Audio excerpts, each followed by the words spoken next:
మరి మొదటి దాడిలో ఎవరు వెళ్ళిపోయారయ్యా? చెరకే. మరి రెండో దాడిలో ఎవరు వెళ్ళిపోయారయ్యా?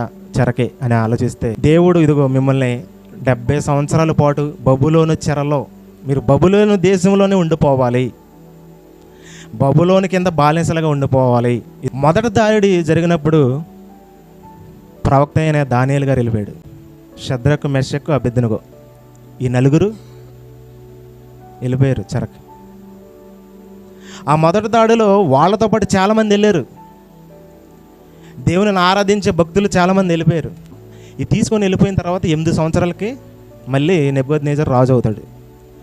రాజు అయిన తర్వాత మళ్ళీ రెండో దాడికి సిద్ధం అవుతాడు. మరలా యూదుల మీదకి సిద్ధమైనప్పుడు మళ్ళీ ఎవరిని తీసుకెళ్తున్నాడు? అక్కడున్న రాజుని యెకొన్యాని కూడా తీసుకొని ఆయనతో పాటు యెహెజ్కేలు ప్రవక్తను కూడా తీసుకెళ్ళిపోయాడు. భక్తులు. యెకొన్యా అంటే యూదులు పరిపాలించే రాజు.